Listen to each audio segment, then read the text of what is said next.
Jordan, welcome to Everything Etc. How are you? I'm good. How are you, Shaman? Good. It's a pleasure to have you on. It's a pleasure to be here. Tell us a bit about yourself. Well, I know Shaman from work. I am 22 and... That's just your whole life story. Huh? Your whole life story. You want my whole life You story? know me from work and you're 22. Okay. I've grown up in Ipswich. Yep. I've never left Queensland, which is a very interesting fact. Really? Never left Queensland. Not even to other parts of Australia? No. Jeez. Never left Queensland. I'm engaged. Congratulations. Thank you. And I have 2 cats. What are the cats' names? Charlie and Oreo. Charlie's a nice name. You don't like Oreo? Oreo was actually a really nice name too. Okay. I bought Yeah. Oreos to eat, so I love Oreos. Okay. But yeah, that's it. Nothing... Well, I have a lot of interesting things to talk about, but we'll save it for the podcast. Exactly. That's what I'm talking about. You know what, Jordan? We'll jump straight into it today. Yeah. Today, there's 2 big themes I want to talk about. Mm-hmm. There's mental health as a bigger encapsulating theme, and then a smaller theme of loneliness. And then, because you wanted to talk about it and comment on previous podcast episodes, we're talking about love. We're talking about whether it's unconditional or conditional again, because obviously you have some thoughts on that. And hopefully the audience does too. We'll jump straight in. Mental health. So when I say the words mental health, what do you think about? It's mental health is like a really big... There's so many things to think about. When somebody says mental health, the first thought that pops into mind is depression. That if you were to ask somebody, do you have I don't know, do you suffer with mental health issues? It will automatically say yes, I have depression. So not for me, because obviously I'm experienced in that sort of thing. So when somebody's to look at me and say, what's mental health? I will initially respond and say, what do you want to know about it? Because there's no answer to what it is. It's what comes from mental health. Does that make sense? Yeah, kind of. So, if you were talking from your individual experience, what's your perception of mental health? Is it negatively connotated? Does it have a positive connotation? There's not really anything positive about mental health, so it'd all be negative. Yeah. And it would all just, I don't know, I'd speak from my point of view, which is depression, anxiety, some people will have OCD, some people, it's all kind of up in the air. It's a very touchy topic. You could say the wrong thing and get immediately hated for it. Yeah, right. I don't know if it's for you. Did you grow up thinking of mental health as a big concept? In my household, yes, yeah. Because in my household, I didn't mention it, or I didn't really understand it until I was at least 12 or 13. In the household I grew up in, mental health was fake.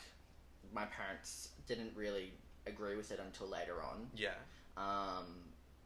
It was towards the ending of my parents' relationship was when they actually finally came around that mental health was a true thing. But mental health has been a big part of my life since I was, maybe 12. That's fair. But not in a good way. Not in a good way, no. So, honestly, I think do you think that's just your experience, or that's something that's widely experienced in society? Because it's not really positively thought about, is it? It's a good question. My experience and my thoughts is negative. Yeah. But you could have somebody out there who has positive outcomes from mental health. So, talking about the way that mental health is largely perceived as negative, but it can have positive outcomes. Yep. Do you think, is it just your view that believes that, or do you think that's a widely accepted view? I think it would just be my view, because you couldn't really say it's a wide view, because a lot of people haven't found the positive, so they're still going through the negative, and I could only hope they have a positive that comes out of it, but in some cases they couldn't find the positive, so it's just ended up to be even worse than negative. Actually, here's a question. If they are suffering from mental health issues, considering it could be positive or negative, and they're in those like depressive episodes, they have like maybe a cynical look on life. Do you even think it's possible for them to perceive it as being positive, which is why it's just commonly perceived as negative? If, as somebody who's been in that episode where you can't find the good things about life, right then and there, no, it's viewed as negative, and you don't want to find the positive outcome because I refer to it as, you know, in the animated movies where they have the devil and the angel on their shoulder. Oh yeah. So my mental health is kind of like that. I've got a little version of me with the horns and stuff telling me the bad things, and then I've got me with the halo telling me the good things. Yeah. But during I call them episodes. During my episodes, the angel is basically gone, and it's just a little tiny voice, and it's just the devil just speaking, yelling into your ear to, you know, shallow out the angel. You've got that little tiny voice. It's like a light. Yeah. Trying to tell you the positives. Telling you to go through this. You're going to make it. This person's waiting for you. And this one is just saying, no, you're fucked. You don't need life. Blah, blah, blah. All of that. So it's trying to kind of like dig into your brain mentally and grab that light and pull on it to get it out. Otherwise, the devil will take over, and it'll just for some people it doesn't end well. For some people, you end up in a room with a therapist. Yeah. Not by choice. And actually, there's a lot I want to unpack that. First, the devil talking, like the devil figure on your shoulder, talking continually, is what keeps you in that. Is what keeps you in the episode, yeah. Yeah. Yeah, and you can't... So your mind is basically blank. And the only thing you're thinking is things it's yelling at you, and you're trying to find the light that the angel is trying to give to you, but because of how dark everything is being said by the devil figure, you can't find it. Okay. So imagine you're in a dark room, and somebody has, you know, the smallest candle in the world, and you need to find your way to that candle, but it's constantly moving. So you're constantly being you hit a wall, you hit a door, because the candle is just moving sideways, forwards, I don't know. But that's kind of what it's like in in my mind. It's different for everyone. That's how I've perceived it, because if I needed to put an image to my brain to be able to understand how my mind was working. So when you go through speaking to therapists and stuff, they help you with these strategies. And by the end of my first ever, you know, multiple sessions with a therapist, it was find the light. So as soon as she said that, it clicked in my mind to develop the two figures, because I grew up watching animated movies. Yeah. So ever since now, whenever I speak to somebody about it, that's how I would correlate. So, if you were in a depressive episode, like after this therapist, how do you like find that light if you're saying that you can't find it? That's why I ended a depressive episode in the first place. It's thinking.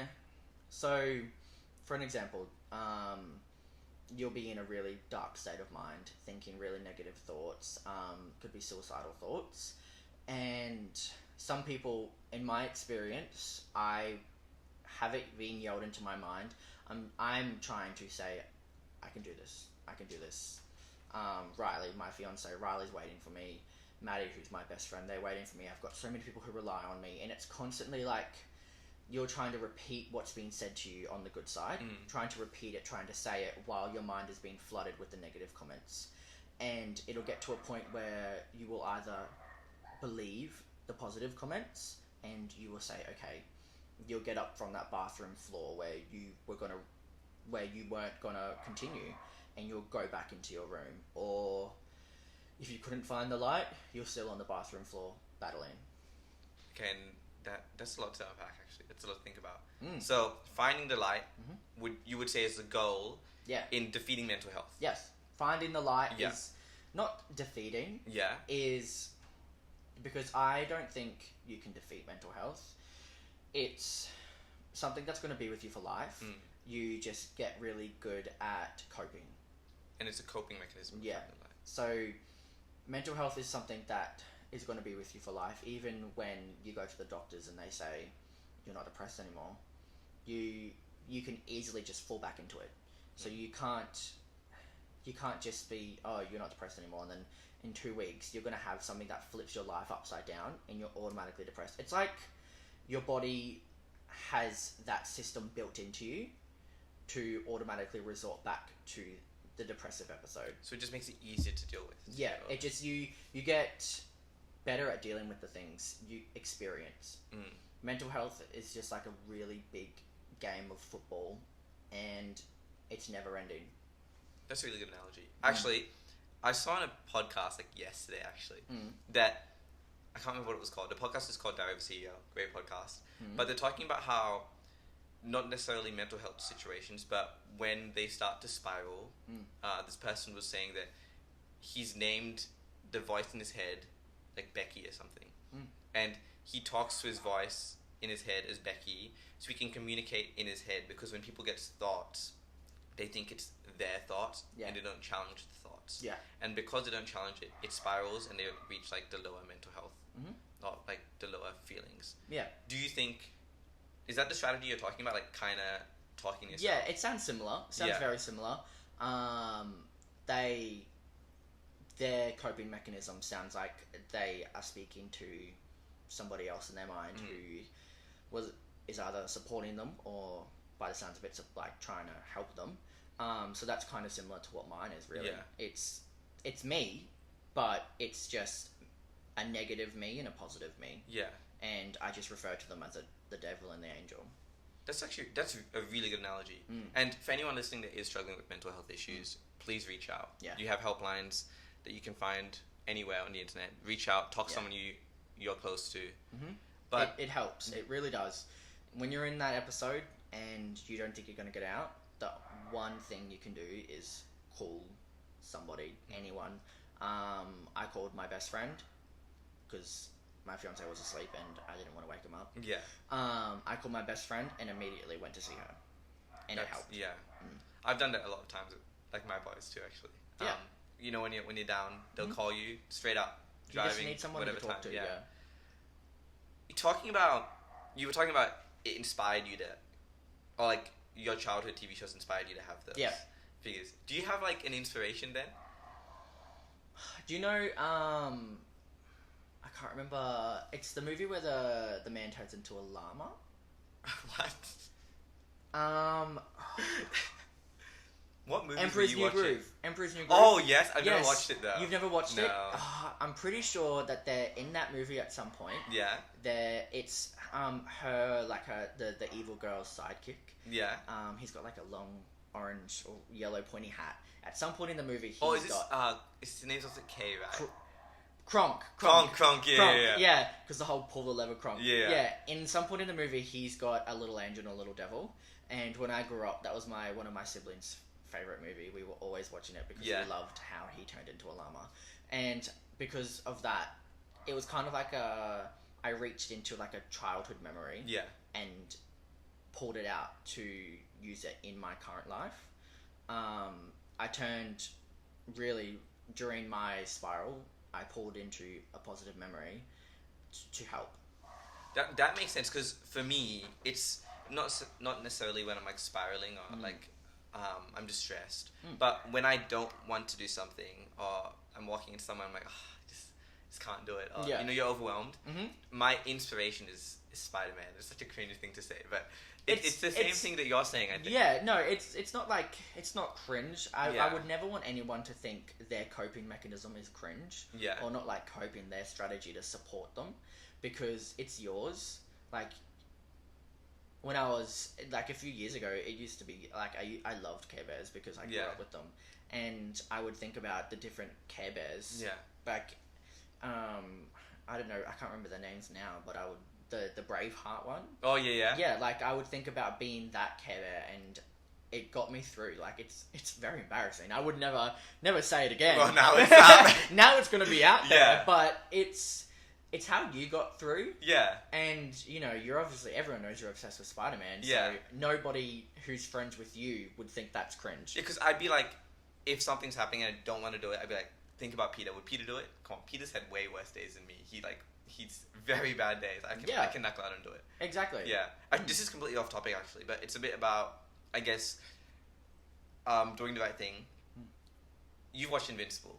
Yes. Jordan, do you like Invincible? I love Invincible. I love Invincible too. It's great. Thoughts on season 3? I loved it. Mm-hmm. I prefer season 1. Yeah.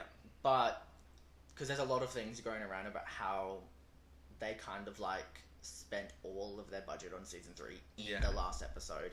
And after seeing that, and then, like, revisiting all of the shots in my mind, it's very obvious that they were saving all of their money for all of, you know, the gruesome detail. But season 1's my favourite, simply because of Omni-Man. Yeah. Omni-Man fucked everything up in season 1, and that was my favourite. I agree. But, talking about Invincible, the reason I went there is I've had this argument with my friends a lot. Yeah. And it's about the difference, fundamentally, between Peter and Invincible. And in the show, I've thought about it a lot recently, actually. In the show, there's a really specific example that I want to draw upon. There's a show called Spectacular Spider-Man, which is the best example I can think of right now. There's so many other shows, too. Okay. Adaptations of Spider-Man where he does this. But Peter has a lot of big issues to tackle. Big villains. You can name, like, Green Goblin, Norman Osborn. Really big villains. They're world-ending threats, right? Yeah. But there are also smaller villains like Tombstone or Hammerhead who run mafia, crime boss things that are affecting, like, the little guy in the city. And Peter will still go and fight these people, even though you could argue it's below him. Like, it's not something he should do. So he still does it. You see it in Spectacular Spider-Man when he goes to fight Tombstone. Tombstone offers him a job. He refuses to fight him, right? You see it a lot. You're explaining that because I've never read the comics or seen any of the old shows. Because I've just watched the Friendly Neighborhood Spider-Man. That's fair. Oh, the new one? Yeah, the new one. This is a completely different Tombstone. It's not that Tombstone? Not that Tombstone. Okay, cool, because I was like, wait, he seemed really friendly with that Tombstone. That's off topic, but you kind of just but now it's all gone. It's like, eventually he goes on the path of becoming, like, a full-on mafia boss. And obviously they have, all Peter's villains have, like, respect for him, but at the end of the day, they're, like, crime bosses. So they're hurting innocent people. So Peter, you could argue, goes below him, or what he should do to defend people and take them down. Yeah. But Invincible, on the other hand, what's his name? The dude with, like, the rock armor that's rocks. I know who you're talking about. Yeah. He wasn't really important, but became important when he took over the... Yeah, from Machine Head. Yeah. Yeah, but Invincible refuses to help him take down Machine Head in season 1, and then he also refuses to help him again in season 3 when he asks for help because I think it was I can't remember what clan was trying to come back. Multi-Pole out of... Yeah, and they were trying to take over. So Invincible refuses, and he legit says in season 1, it's below him. Like, he should be doing more, like, world-ending threats. Yeah. Which is the right perspective? That's a really hard question, Shaman, because... That's why I can see it from both point of views. Yeah. Peter, like any Peter Parker, they were so into their community. He loved where he grew up. Peter did, and obviously he's got such a memory because Mum, Dad, Uncle Ben. Yeah. So because he's lived through the trauma, he doesn't want anyone else to live through that trauma. So he's going to task below him, so nobody else kind of has to experience life as him, is what I'm taking from that. Whereas with Invincible, it's really hard because Invincible grew up with Omni-Man, and he went, like, Invincible literally almost got killed by his dad through a world-changing battle. Like, when I'm thinking about that, like, Invincible literally got shoved in front of a train. That was crazy. Crazy scene. And just everyone splitting around him. So that kind of trauma would make him only want to focus on life, like world-threatening events, because he's traumatized from, thousands of people being murdered, whereas in his eyes, one little gang isn't going to destroy the world. Does that make sense? Yeah. So this ties back into mental health, right? Like how their traumas define the actions that they take. Yeah. And sort of what you're saying is they're just from different places. Like Peter's trauma is rooted in like his community. Yep. How his community wronged him, but how he wants to give back to his community. Yeah. You can quote like, with great power comes great responsibility, right?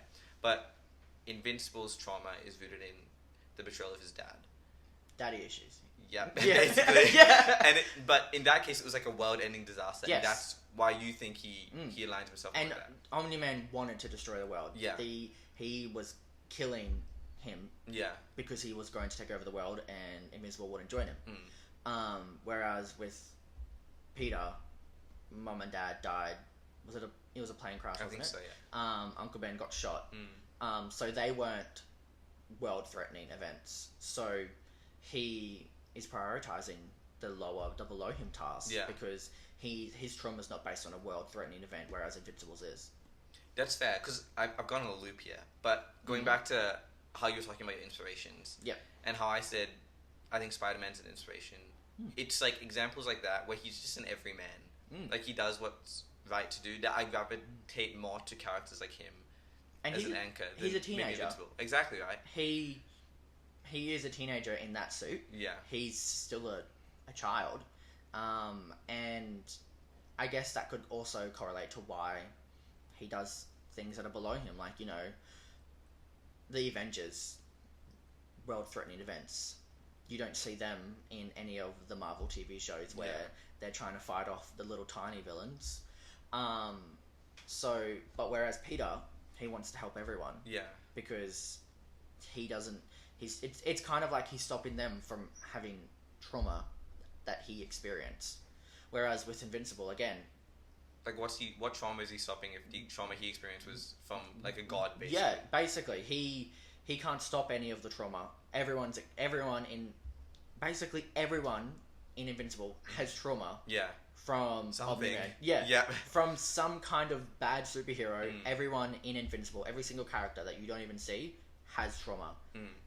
Like in season 3 when that guy, I can't remember his name, he wants to build a court case on Invincible. Powerplex. Yes. Yeah. His trauma. Yeah. He wanted to take down Invincible because of what Omni-Man and Invincible did. Because he was seeing red. He didn't see that Invincible was being attacked. It was just, they didn't care what they were destroying. So his trauma was because of them. So he wanted to take out Invincible. So in his eyes, he lost his loved ones from the world-changing event. Does that make sense? Yeah, just spoiler event for anyone listening. Spoiler warning. Yeah, but you know when he kills his own wife and child? That was really sad. That was really sad. Yeah. And because he was just so fueled. And he doesn't even blame himself. He still blames Invincible. Yeah. And that's just, again, I think that's mental health. Again, that's just somebody a voice who's shouting too in his head, far right? gone. There's no light. It's gone. That light disappeared when his sister and niece died. Yeah.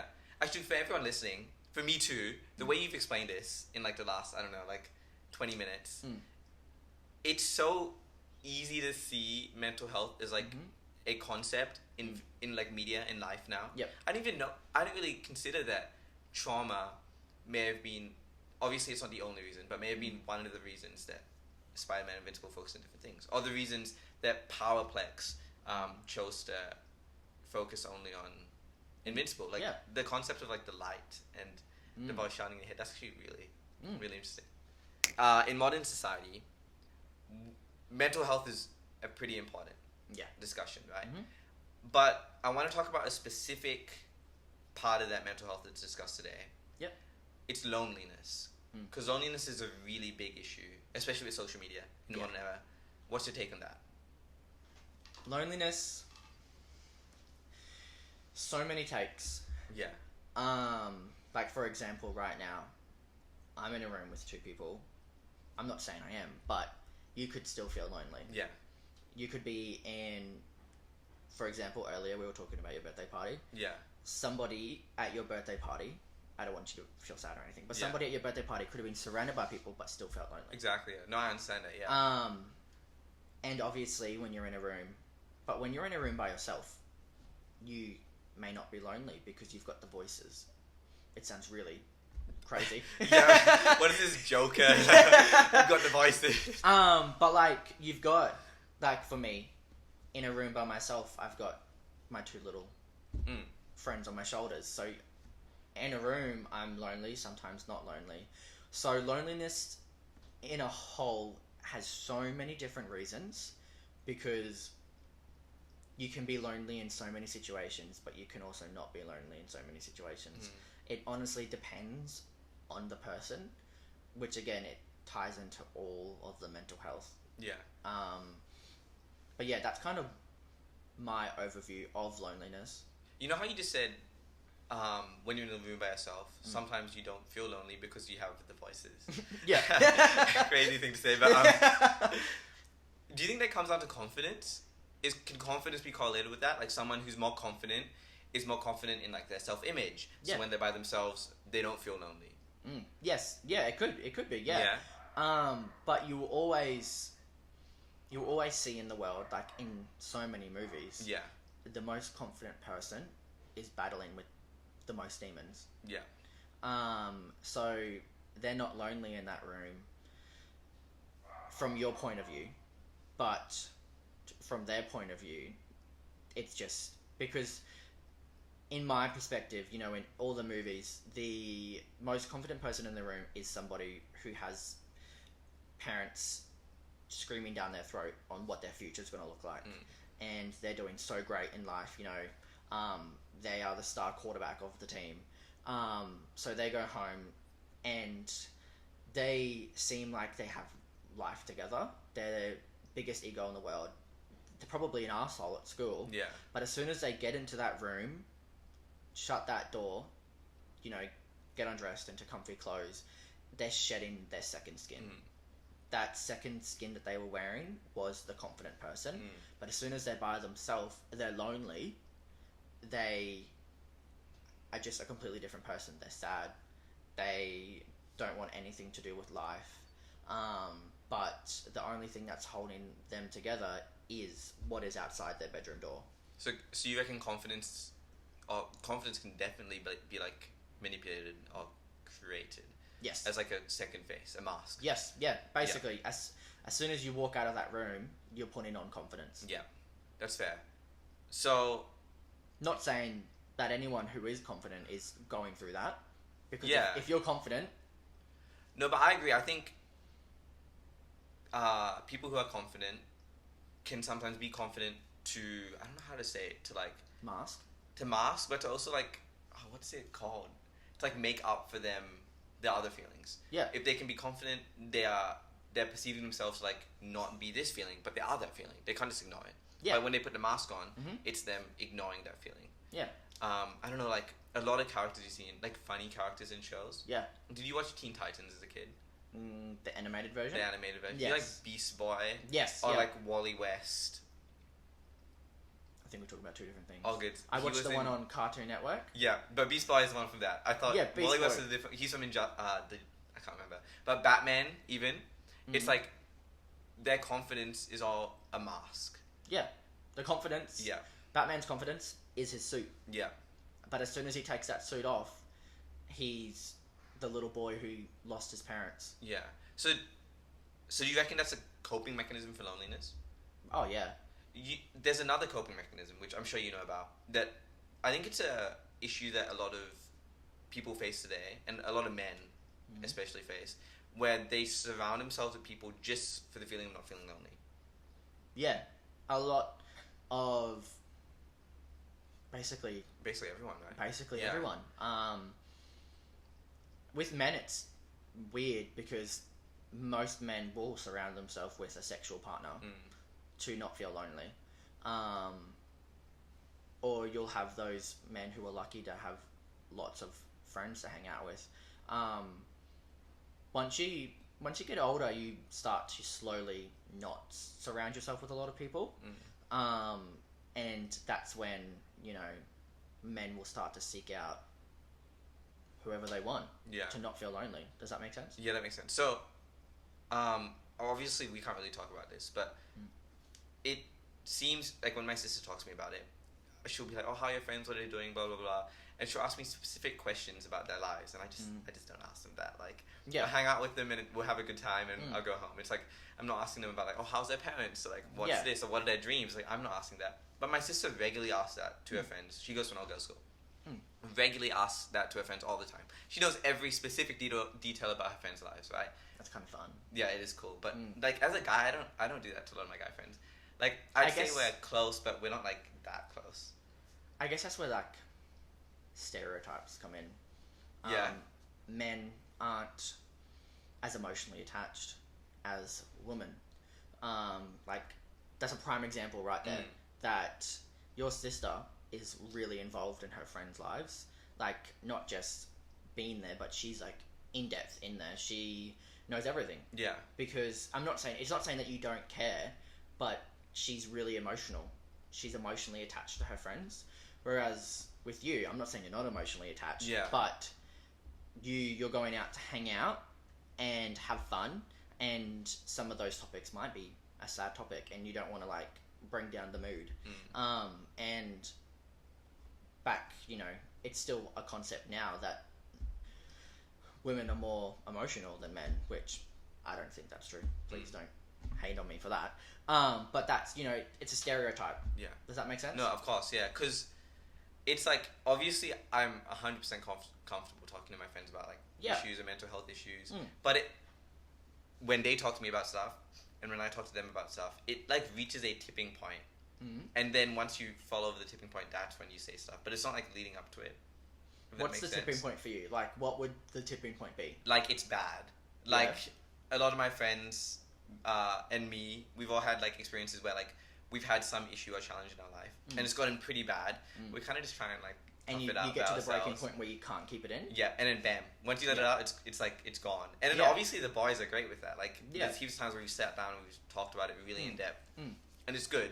But it takes that tipping point for, like, you could say, like, a level of exposure. And then you feel like you just can't come back from it? There's nothing wrong with it. Like, I feel like it's okay, but I think it's more healthy to not wait for the tipping point. Oh, yeah. And I guess it's based on the person, too. Yeah. Like, in reality, females are more common to mask, that kind of thing. Oh, really? Yeah. So, in what sense? You could, like, neurodiversity, you can bring that into it. Females are a lot more better at masking that kind of stuff. They're great at masking ADHD, autism, all of that. They have a high percentage of masking, whereas when it comes to men, they don't. So I guess you could bring that into play because they... Shit, I forgot where I was going with it. That's so real. It's just kind of like bringing it all back to the emotional, emotional awareness. Yeah. Because I don't know, from my point of view, it all just comes down to the society we're raised in. In our society, it's seen as weak for a man to become emotional. And that's not a good thing. No, it's not. No. If a man cries, they're gay. Yeah. That's what society is. If a man has any kind of emotion, they're obviously not a man. Whereas it's completely fine for a woman to do it because I don't know where this come from because it's a horrible thing. But that's not really right, is it? It's not right at all. Yeah. But that's the society we've grown up in, and sadly, you still walk through the streets, and if you see, like for me, because I'm engaged to a man, we don't hold hands in public because of the judgment. Because of the judgment, because there still is judgment. One night, me and my fiance, we were out in the valley. Yeah. We were with our friends having a fun time, and we were holding hands, and then we walked past a big group of men. And they all just started yelling at us, telling us to let go of each other's hands, otherwise they're going to stomp on our heads on the curb. Really? Yeah. Jeez, man, I'm sorry, that sucks. It's like, and since then, we don't do it anymore. We don't. Yeah, but you shouldn't have to be subjected to that every time you go outside. But then it comes back to the society we've been raised in. Gay marriage was only legalized. I can't remember how long ago, but it hasn't been an okay thing, and there's still people out there who don't think it's okay, and that kind of comes up with, from my opinion, if a lot of people are brought up in that household. Yeah. Like, coming up now, with how far into life we are, the world, compared to what it was back then, you know, I don't know how long ago it was when it was shamed upon to be, to have, oh shit, to have coloured, fuck, to have coloured skin and be gay. Like, it was shamed upon to have coloured skin and then shamed upon to be gay. And with how far we've come, you know, those things are accepted, but because you've got that one little boy or girl who's sitting in the household with their grandparents who were still alive back then, feeding into them, saying, no, it's not okay, that's not okay, they go out into the world and they're kind of expressing everything the grandparents have put into them. Does that make sense? Yeah. We got very off topic there. That's exactly what, honestly, that's exactly where I wanted to go with it. Because this whole idea of you talking about, like, a society creates someone's point of view. Like, it creates the way we perceive things. Yep. It's like, I wanted to talk about how loneliness can be affected by the people you're surrounded with. There's a saying, which I wrote down here so I don't forget, that you are the sum of the people you surround yourself with. That obviously, in a society perspective, it's what you're just saying. Like, it's the kid in the grandma's house slowly learning those things. And maybe she doesn't go out and say, like, the things the guys were saying, like shouting at you, but there could be microaggressions, like her body language, the way she turns her head, the way she speaks, the way she thinks without knowing it, that all contribute to the way she acts towards someone else. Or in the context of loneliness, the people she surrounds herself with could contribute to her actions, and she may never feel like truly not lonely with those people. It's just like a superficial feeling, I guess you could say. Yeah. Like, do you think those people that you surround yourself with, is that something we should attempt to change? Yes, 100%. Because, so, have you ever been in a situation where you're with a big group and you're with your friend, your friend brought their friend brought a friend, like you're with five people, but you only know one of them. Yeah. You guys all become close. You start hanging out. This is a lived experience. Yeah. You'll get close, hang out. You slowly start to see who they really are. They weren't the person who you were with that night, but because you're already close, you don't cut it off. Like, you're like, oh, we're already friends. I met them through this person. That person's not going to like me if I don't like them. So you continue to surround yourself with them, and you continue to pick up their habits. You continue to live their lifestyle, and then it turns you into somebody else. When I'm saying, like, should we change that? Do you think we can, like, combat that, like, consciously? I think everyone needs to grow the confidence to walk away. But in these days, it's so hard to walk away. It's hard to walk away from a tough situation because you might really, like, you could love that person because with all of the negatives aside, all of the positives, they're great. They're a great person. Yeah. That you love them so much because of those traits. But because the negative traits are starting to become bigger, you can't, it's kind of like, I'm gonna lose a really good friend, but I can't continue to live with a person who's like this. And because if I cut them off, I'm gonna lose this person who could be your best friend. You need to grow the confidence to be like, I don't want to be friends with you anymore, even if it stops me from being friends with this person.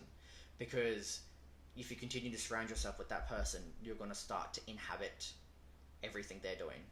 That's a really interesting thought. Because even at uni for me, when I went to uni, I wanted to...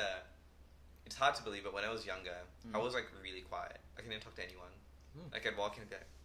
And it was something I started to notice when I got older. So in grade 12 specifically, it was, like, a really clear goal of mine to become more extroverted.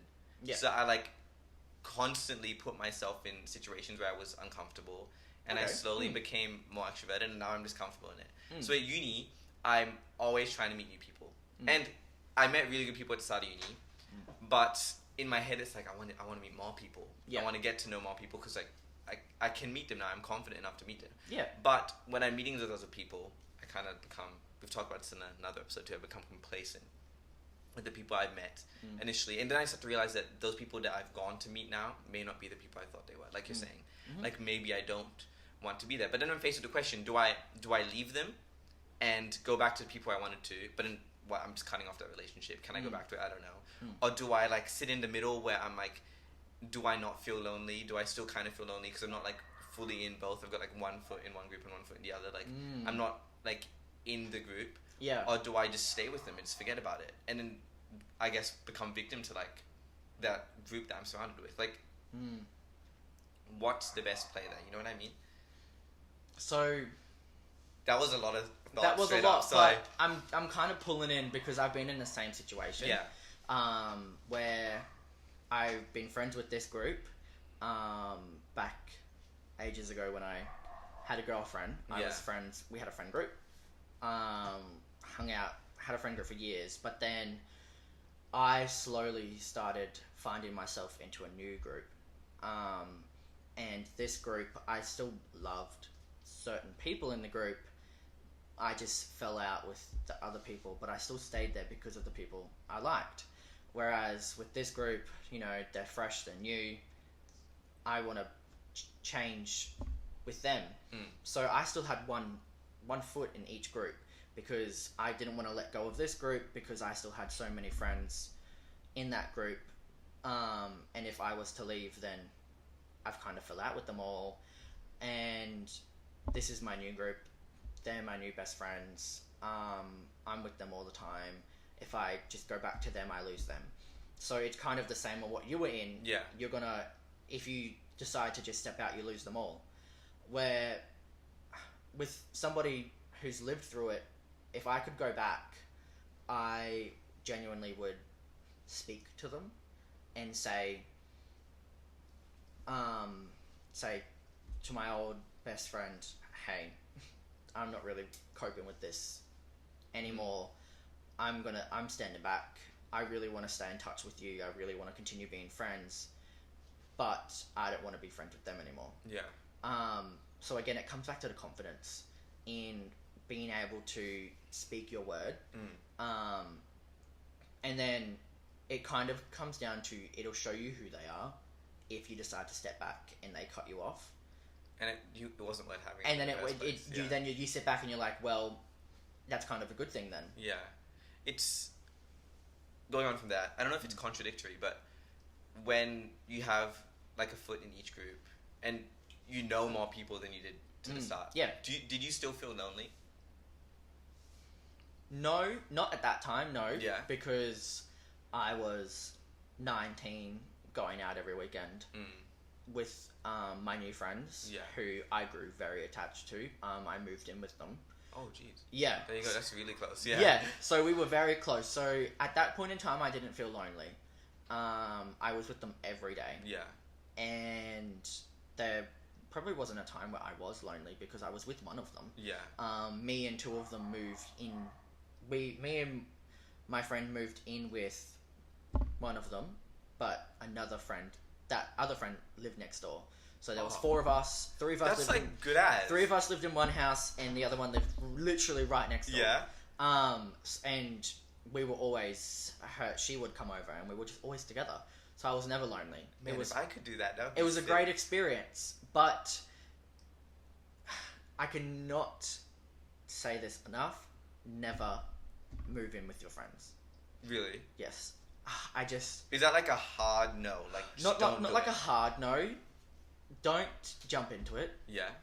Because obviously I knew them for maybe 7 months. I'm not saying people, they're probably going to listen to this because I'll share it around. Yeah.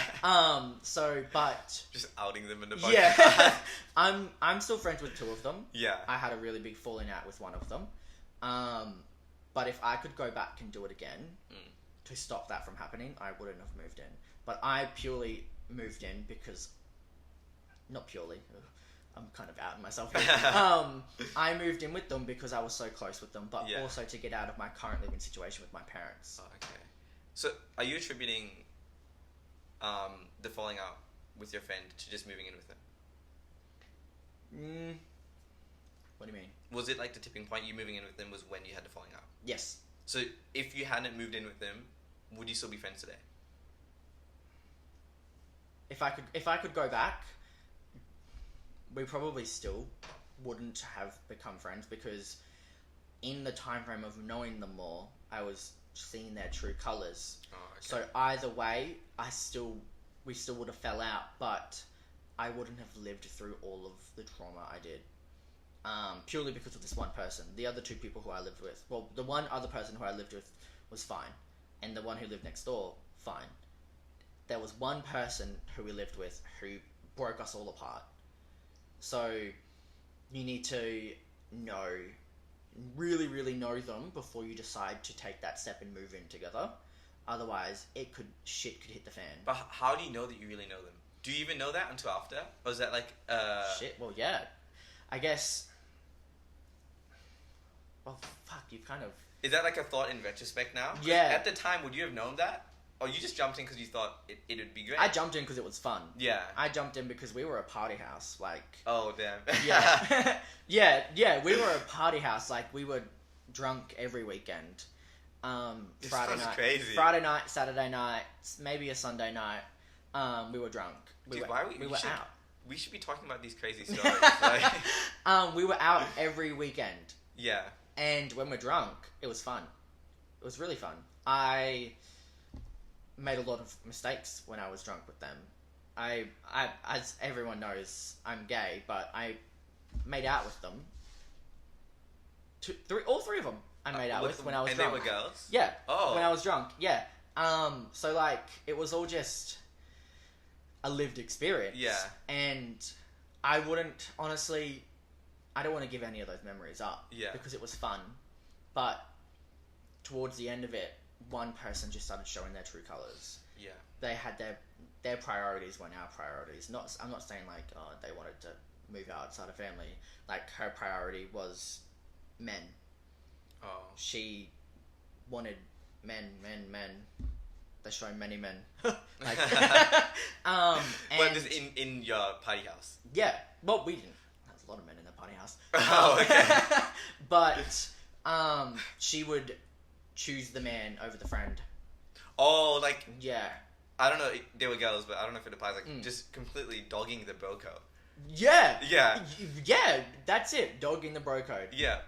The bro code was gone. There was no... I would not tolerate There that. was no bro code. There was actually... I actually have a story I can say. So me and my fiance Riley, we met when I lived with them. He was staying over. We were actually in bed watching the Avengers.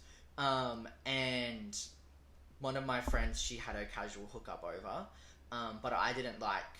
So her casual hookup had a friend who I didn't like, because when we were out once in a club, he was trying to sleep with both friends in that night. Like, he was... One time he'd go hit her up, the next he'd hit her up, and he was messaging both of them. So, like, he was fucking them around. Yeah. And they were both falling for it. Damn. And me and the other friend, and my sister was there too, we stood in between it. Like, we were like, fuck off. Like, go get a life. Wait, this is the friend of the casual hookup that was playing around with them? Yes, so the friend... So, yes. Yeah. Sorry, I had to piece it together. And so we fucked him off. But then me and him got into an argument because he... I can't remember what he said, but he said something. And then he called me a queer... I don't want to say the word. C-U-N-T. Yeah. And all hell broke loose. We're in a doorway. Was this in the club? Yeah, we're in a doorway. He's in the smokers, and I'm in the club, and there's a door right there. There's just randoms there, and I'm throwing punches at him, because of what he called me. So, a few weeks come by. She's still sleeping with the casual hookup, but not the friend, obviously. One night came, and we were laying in bed watching the Avengers, and the friend had gone missing. Like, didn't know where they were. The casual hookup's friend. My friend, the other friend who lived with me. So the girl was having her casual hookup. Yeah. But the other friend had gone missing. Well, I thought they had gone missing. They were being very secretive, these two friends. Wait, who are these two friends? The casual hookups friend? Okay, so C and H. C and H? Yeah. They're the names. H was having the casual hookup. Yeah. And casual hookup's friend, we don't like. C was missing. H was having the hookup. So okay. Oh, these are your two girlfriends. Two friends, okay, yes. C was missing. I'm trying to figure out where she is because I was worried. Yeah. Her car's still here, but she's not responding to my texts, answering my calls. I'd knock on the door and she's not in her room. So it got to the point where I was going to open up her door, and then she screams, "No, I'm in here!" And I was like, "Oh!" And she said that she was having sex with somebody. And she said it was somebody who she's been talking to. So I was like, "Okay, gonna go back into the room." I didn't find out till a few weeks later that she was having sex with the guy who I almost got into a fight with. So did he play her, or she just changed her mind? I think she was very interested in him. Oh. Like, I still speak to C, Yeah. don't speak to H, and we laugh on it because it was all influenced by H. So H was the mastermind. H was the Stirring the mastermind. pot. She was stirring the pot. She had a whole fucking wooden spoon in there, and she was fucking beating the pot. So we laugh about it, but H influenced Dog and the Boys. She ruined Girl Code. Honestly, that is not on. No, and Jeez. and we all fell out Yeah. because of H. We all went our separate ways because of H. H brought in a new friend, T, which lovely person, but I'm introducing more people. And then G, who used to be in the group, Yeah. she got pushed aside because T joined, and H started not liking G, and H influenced us to stop liking G. But me, I was a real one, and I stood by G. Yeah. So you love that. Yeah, I stood by G. So I was still talking to G. I was still hanging out with her. I still loved her. I was a real one. And then G slowly left the picture. T came in, and it just got worse by then. Like, it got worse. H was still really stirring. H was still really stirring the pot. She was just influencing everyone to break girl code, and everyone was just so easily influenced. That's like your first red flag, bro. And Just obviously, I can't. Yeah, it was a red flag, but because I was so easily influenced, I became H's best friend. H as in the stirring the pot one. Yes. Oh, jeez, that's a plot twist right Yes. there. Me and her became really close. Yeah. But me and her became really close because in the midst of the party house, my parents broke up. And it was a really messy breakup. And everyone's probably thinking, oh, a 19-year-old getting really sad about a parents' breakup. It was more... there was, like, violence in there. So it was really... It had an impact on me. So I became depressed. And H comforted me. H became very close with me and my mum because I stood by my mum's side in the breakup. So I became very close with H, ended up choosing H over the whole group. Like G, C, D. Yep. Oh, jeez. Me and H moved out and moved in with my mum. H moved in with... We decided to part ways. I moved in with my mum, and H came and moved in with me because she said she had nowhere to go. But she did. I just didn't know it at that point. So I felt bad and let H move in with me. And then, I think it was like 6 months later, again, comes in the fact, don't let your friends move in with you. Yeah. Because I then had a falling out with my whole family over H. Because she, manipulated. Because she manipulated them. You manipulated your family? My family. Oh, jeez. She just went behind your back. She went behind my back and manipulated all of my family members. Yeah. So I ended up moving out with Riley, my fiance, and my family chose H. Over you? Yes. So I didn't speak to anyone in my family because of H, because she was just mind-fucking them. Is this this is recent? This is within the past few years, yeah. Jeez. That is not on. So me and my family are still coming back from that. I don't speak to my mum and dad. I'm not close with my siblings, but I still speak to them. But, me and my siblings came closer, especially oldest and youngest sister because they were close with H. So yeah. So are they still close with H? No, H is gone. So H was like, eventually they all realized, yeah, she's crazy. Yeah, and she dipped. My mum was the last to realize. Oh, okay. My mum was the last to realize, and honestly, why would she do that? I don't know, and I know she wasn't. She was suffering through mental health stuff. So again, it could all tie back in that she was easily influenced by the voices.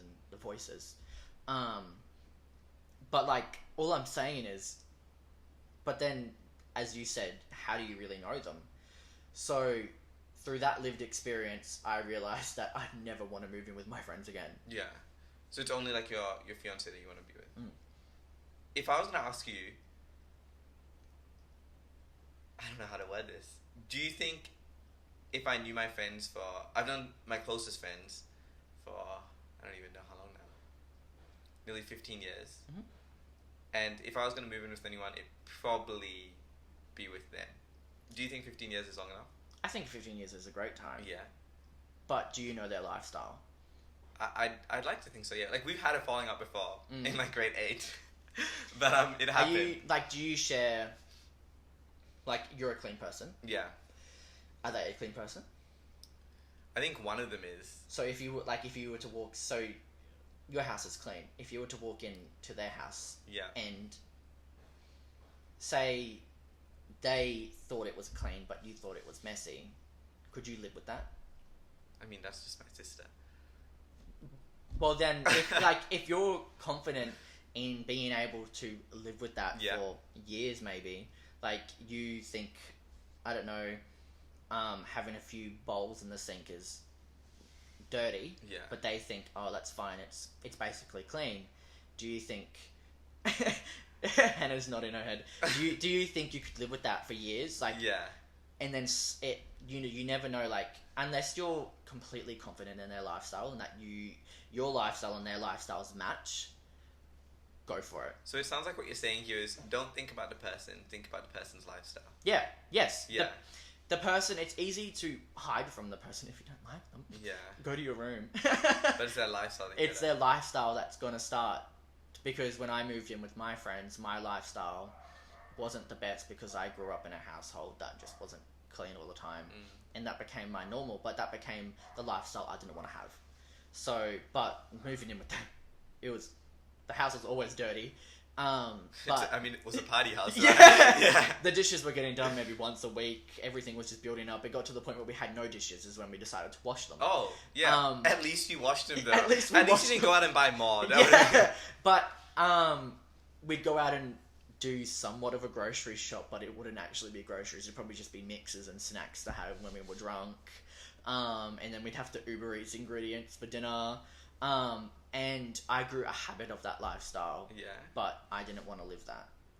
I became accustomed to it and let it happen because one of the privileges was letting it happen was going out and getting drunk on the weekends. And obviously that was the goal of life, to go out, get drunk, hook up with people, bring people back to the house, kick them out that night, wake up the next morning and tell all of your friends about the sex you just had. The goal of life is crazy. That was my goal. Yeah, but no, that's fine. Obviously everything's changed since then because I've settled down, got 2 cats and a fiance. But my goal back then, like if you would ask 19-year-old me, actually no, if you would have asked 19-year-old me, every person I slept with would have been the man I married. I was easily whipped. Have you ever heard of the saying, cracking the whip? I just completely lost you there. So there's a saying. It's called cracking the whip. Yeah. Somebody will like make the whip sound, and that means you're like hooked on them. Like you're obsessed. Oh. Like you're obsessed, not like a bad obsessed, but like, have you heard it, Hannah? No. Okay. I remember having a conversation with Hannah about. She was talking about how like cute you and your girlfriend are, and I was like, and my reference was, I was like, oh, Shaman's whipped. What do you mean whipped? Like really, like you're into them. You're really, really into them. Yeah. It's not a bad thing. Yeah. It's not a bad thing. It's just like you're into them. You see a future with them. Yeah. And they've got like a hold on you, but not a bad hold. But they've got a hold on you. Yeah. And that was me with every single man I slept with. You just got. I got whipped. Super emotionally attached. Yes. But then what were you saying just before about if you ask a 19-year-old self?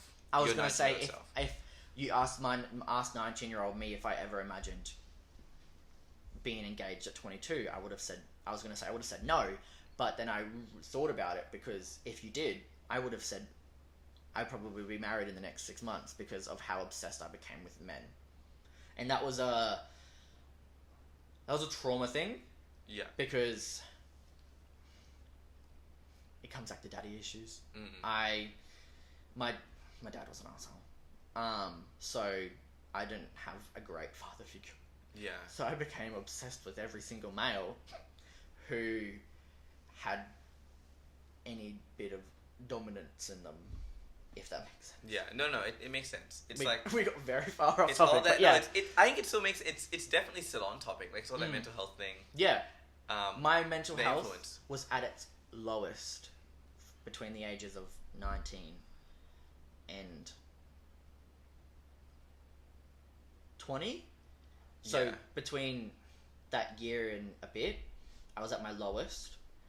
I came out really good with Riley, but then, as I said, like I went to the doctors and said, like, I'm feeling really good. We were starting to lower my medication, and I was like, oh my god, I'm starting to get really good. Like, I'm going to be cured of depression soon. And then the slightest mishap happened. It was, me and my mum became close again after not talking. So I was like, oh my god, life's getting better. I'm not going to be depressed anymore. Yeah. And then we had a falling out, and then it was like, as I said earlier in the episode, your body resorts back to that bone to that bone. It's like... It starts shouting at you. Yeah. You just cannot see the light because it's like a pattern that's happened to you. You've got like... It's, I don't know, it's weird. You've got that bone in your body. Like, that bone is depression. Yeah.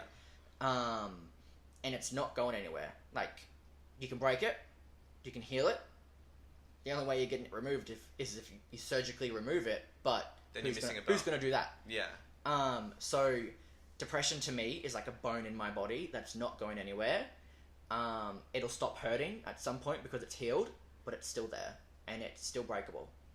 Oh, that's a really good analogy. I only just thought of that. That's really good. Someone clip that, guy.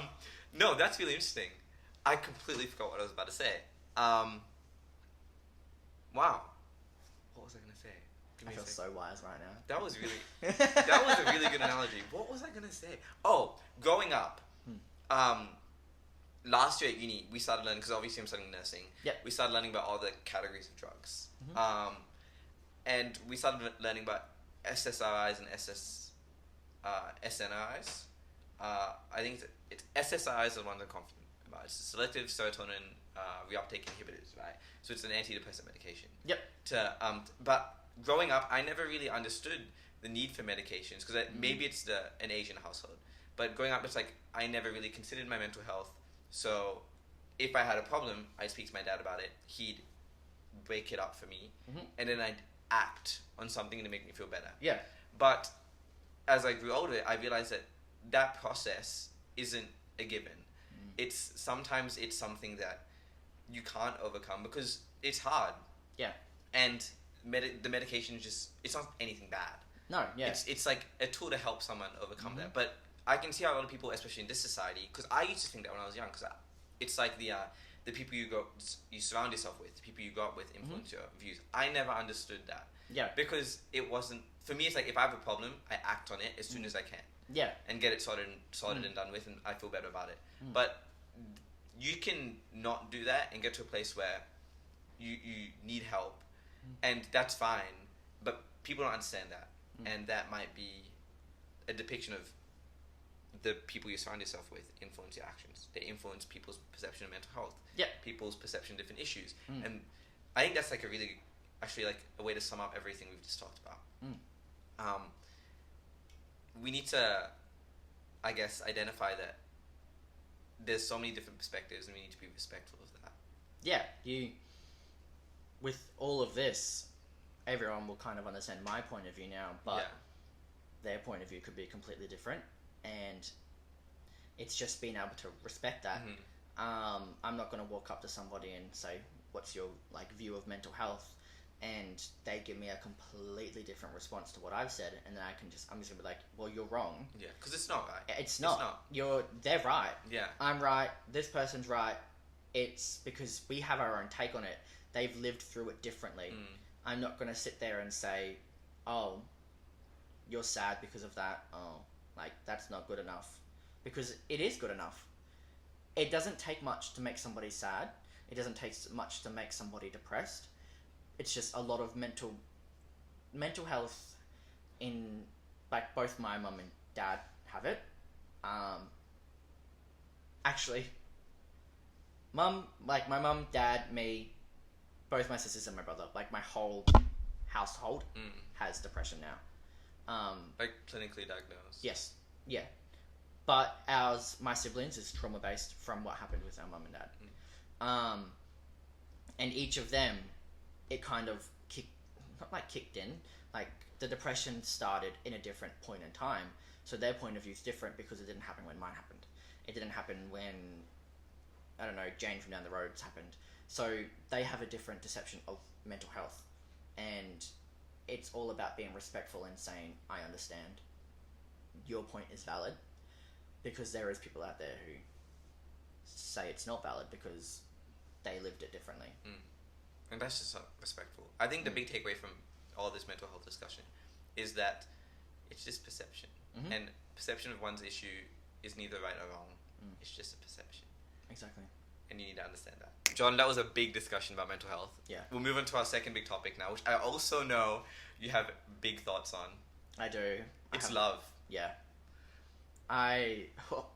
Saying the word love, it makes me giddy. Like, I love love. It gets that serotonin going. Oh, oxytocin. What's the love hormone? I don't know. Oxytocin. I think so. Like, it gets me going. Like, I love love. Like, if I see a couple walking down the street holding hands and they look happy, I get giddy. Actually, this might fuel what you were gonna say when I asked the next question. But I was out with Rahil the other day. He was our episode 1 guest, and we were at Pancake Man and we were walking down the street, and in front of us was a girl and a guy holding hands. And the guy pulls her, and like she drops, and he grabs her, or like he spun her into a kiss, or something really sweet, right, and romantic like that. And me and Rahil, we turn to each other at the exact same time. And I look at him and I say, "Damn, that's love." And he looks at me and says, "I want them to break up."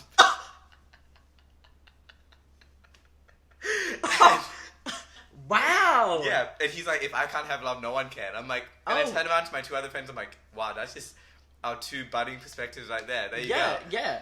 But no, I agree. When I see someone out in the street and they're like having the time of their lives and they're really in love, I'm like, damn, that's so sweet. Like, if I witnessed that, which I've never witnessed, I didn't even think that kind of like that. It wasn't super dramatic. Yeah, it was really small. But like that's so sweet. Right. That would have made my night if it happened to me. It was so cool.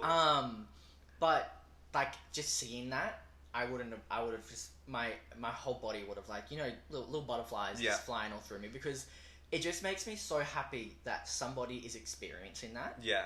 That through all the shit things going on in the world, there is those 2 people are so in love with each other they don't care. Right.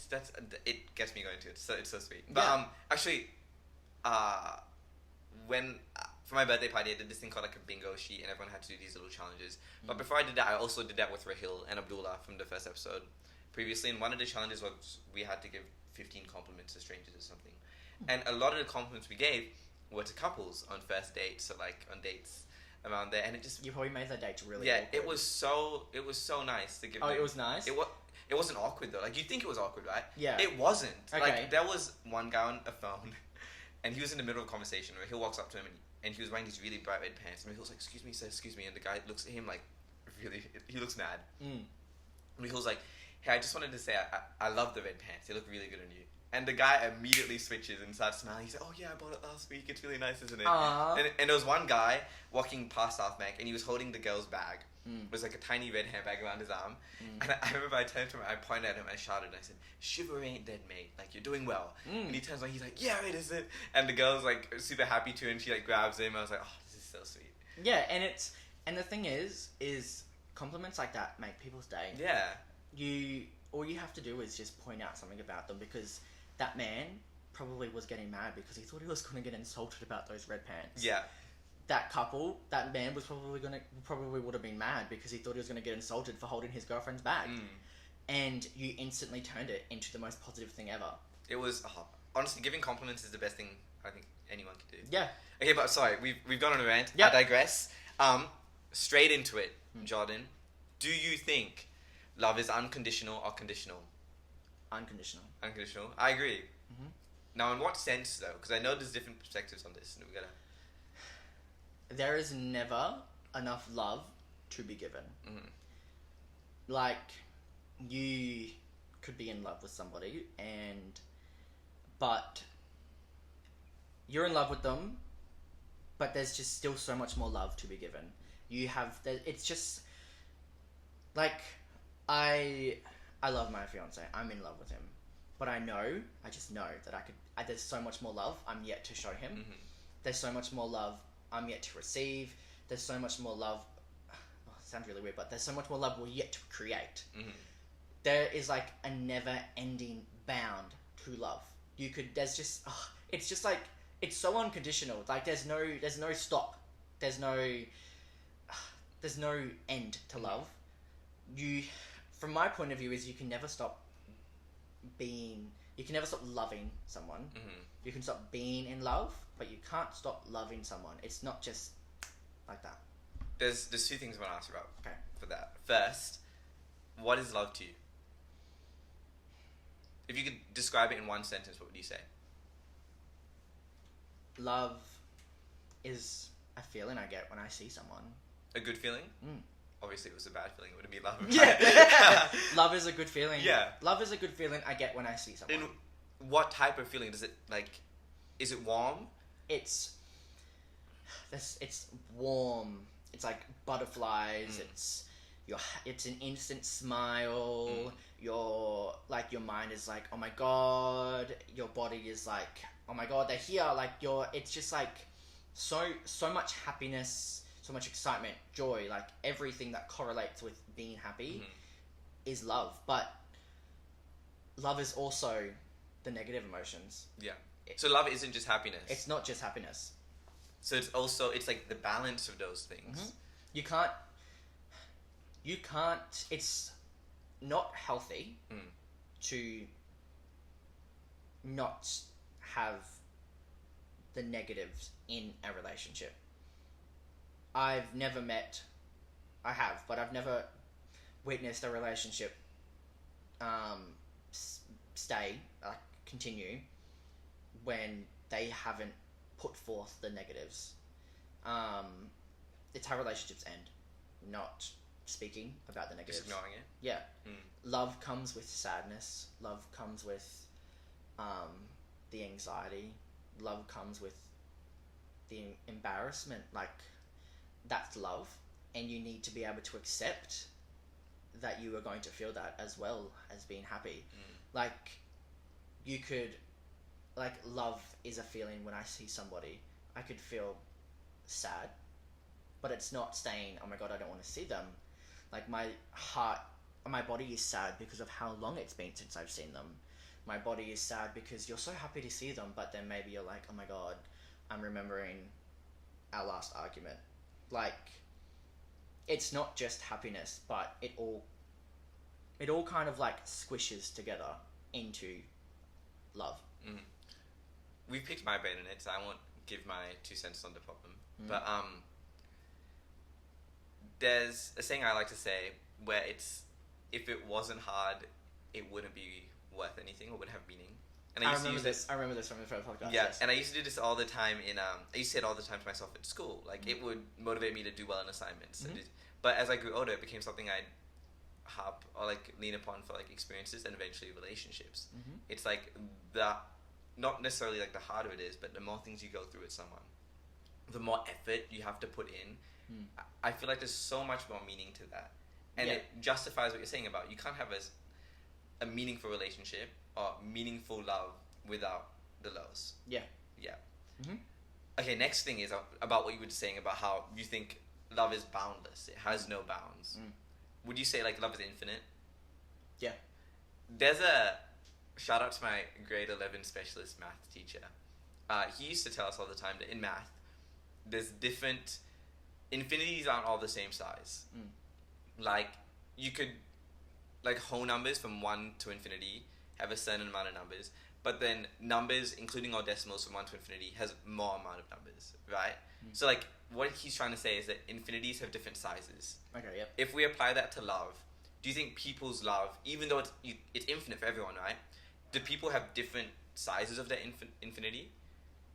Yeah. I think that's a way to look at it, yeah. And do you think it's a good thing? I don't think it's a bad thing. I can't really say it's a good thing. Yeah. Because, like, that infinity could be so small because of the person.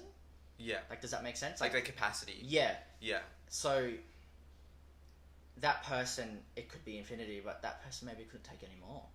So, you could look at it as a good thing, but also look at it as a bad thing. So, my answer to that is neither good or bad. Yeah. It's just something that happens. It's just something that happens. It's something to each individual. Yeah, because I just wanted to, like, that was something interesting to me, because you hear a lot of people saying, like, oh, he loves her more than you love me, or, like, they're so in love in the perspective of, like, that relationship is more love than their relationship does. Do you think that's just, like, unhealthy? It's very unhealthy. Comparing your love to somebody else's love, like, if me and my partner was sitting here and your partner was sitting here, and, like, I don't know, you guys you looked at each other and smiled, and I looked at him and I was like, oh, they're in so much more love than me. Yeah. It's unhealthy. Yeah. It's unhealthy for you to think that. You're gonna make your partner feel like shit for saying that. And it's just gonna bring on sadness because you show love differently to how we show love. Like, you can't expect... So say if you... Like, for instance, do you and your partner hold hands when you're in public? Yeah, all the time.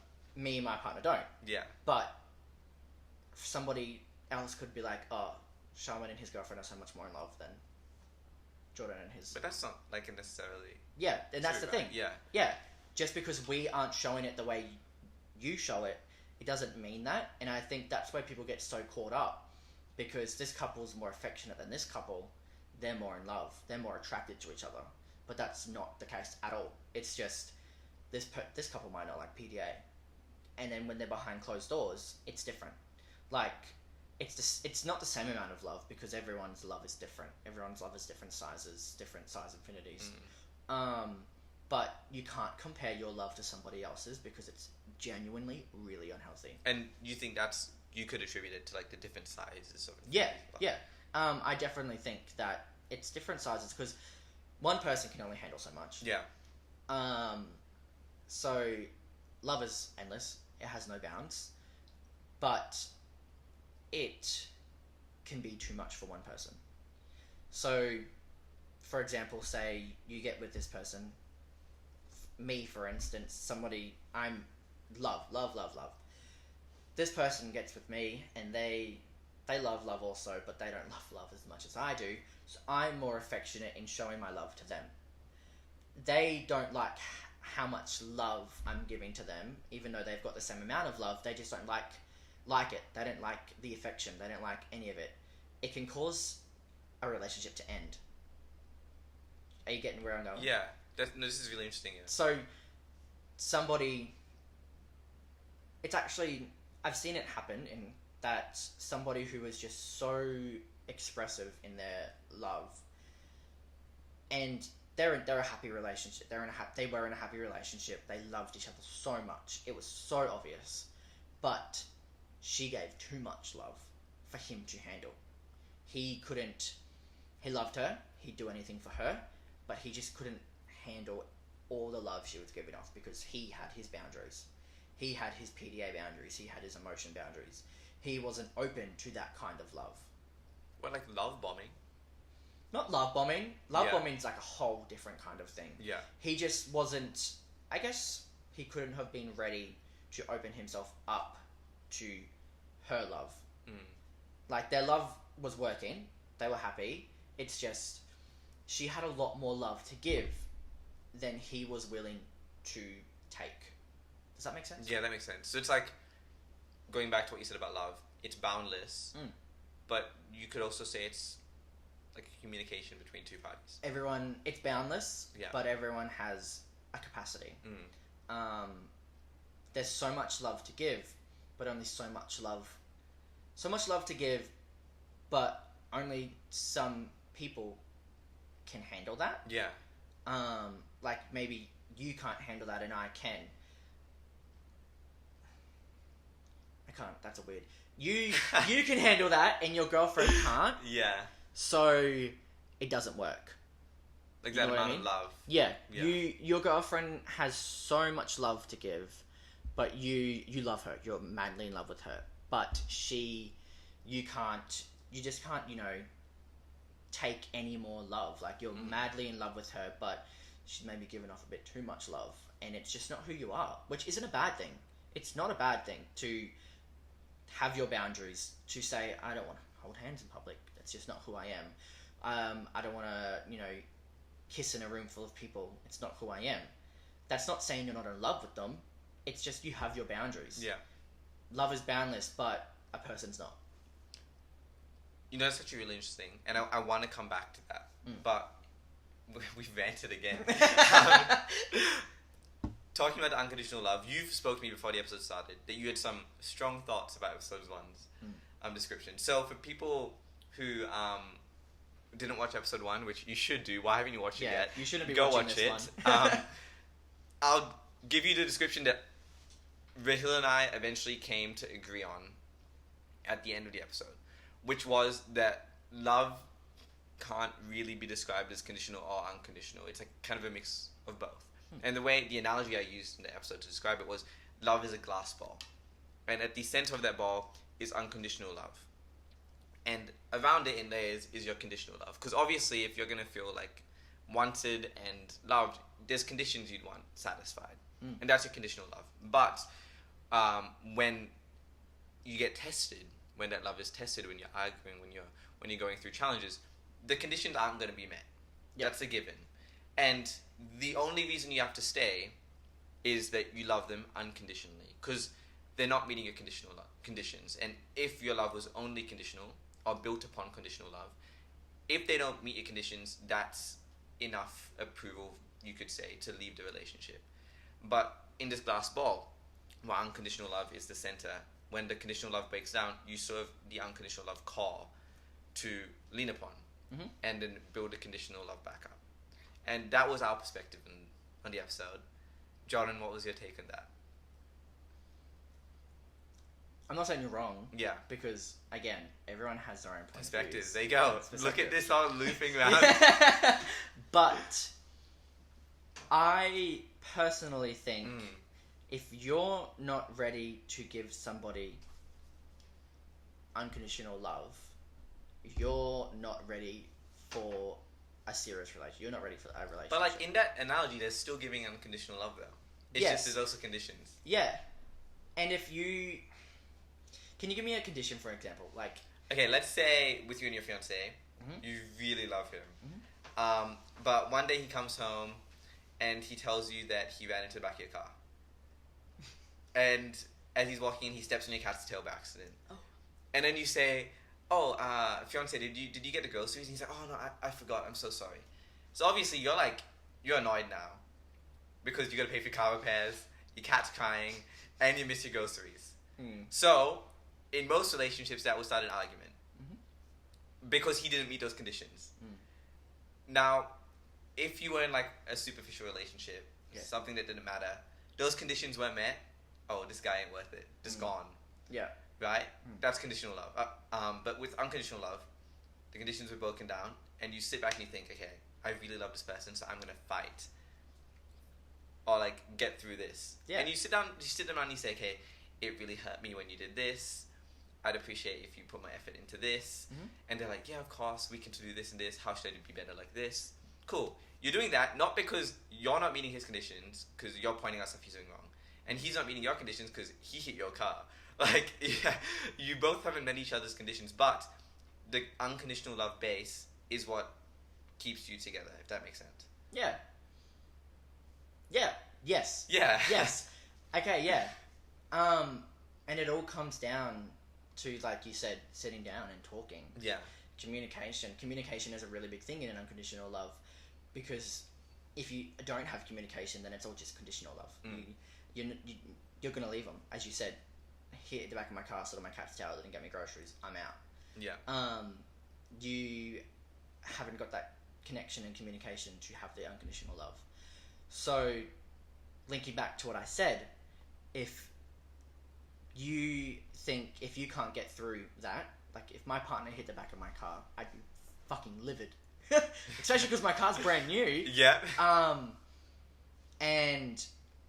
But it's all about who it is too. Like if I saw my cat's tail, he'd get mad. But if he saw on the cat's tail, I'd get mad. Because we love our cats like they're our children. Yeah.